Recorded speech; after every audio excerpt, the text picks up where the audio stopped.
Diary of Bellis Col'Armgo. Entry 3. We stayed in the yawning portal for much longer than I would expect, given our urgent task. The barrier is breaking down. We need to find this mage as quickly as possible. I know that place is huge and these few hours don't have to make any difference, but I also wanted to get out of the reach of the Romans, which didn't happen quickly enough. One of their henchmen came to the inn and for a while talked with the war dog and Kerchuk. The Romans want us to map and secure passage to the Skullport, a secret criminal base which I heard about, but I didn't know it was real. Apparently it is, and it's located somewhere in the Undermountain.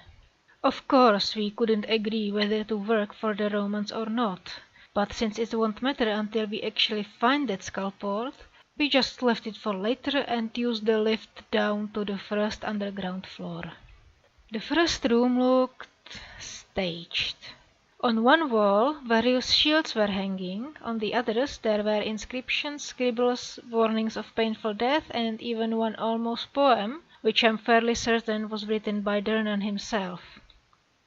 Beyond the pillars the Mad Mage awaits, peering from behind the black gates, ever searching for one of worth, and burying all else in the tepid earth.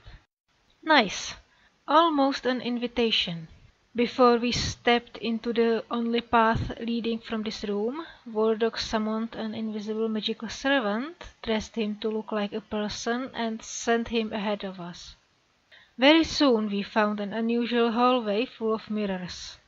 One mirror was an illusion hiding a small empty cupboard.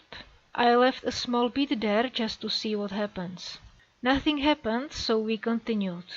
Behind other mirror we found a bronze mask bearing the face of the Mad Mage, and the war dog gave it to his magical servant. But the mirrors at the end of the hallway were magical, and after I walked by them, my copies stepped out of them and attacked Elle, who was behind me. We broke the mirrors and easily defeated them, even though their bodies were made of strange etheric substance. We continued further and were almost surprised by two bugbears who attacked us as soon as we opened the door to their rooms.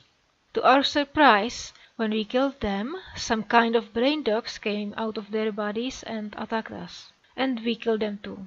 While we were dealing with the bugbears and the brain dogs, Kerchuk alone disposed of a bunch of goblins who tried to attack us from the back. He killed them with one lightning spell. I didn't even know he could cast such a thing, and I wish I could have seen that. We found nothing useful and continued through some creepy rooms. I asked Wardog if his servant had a name. He seemed very confused by my question. In the next room we found a statue of a naked woman with missing head, which Elle found in the rubble around. It was a snake head, but it fit. Yeah, the nickname Mad Mage exists for a reason, I guess. Next hallway was illuminated with lots of candles and suspiciously clean. After Wardog's servant was stopped in front of us by something invisible, I added a fairy fire illumination on that area, and we saw a huge cube made of translucent slime going towards us. I've heard about those. They dissolve everything they touch, and I didn't have any spare weapon. Why didn't I take one of those maces the bugbears had? Anyway, we had to fight it, and although Elle was hurt, we managed to defeat this slime cube. And we definitely have to go back for the mace or find other spare weapon for me.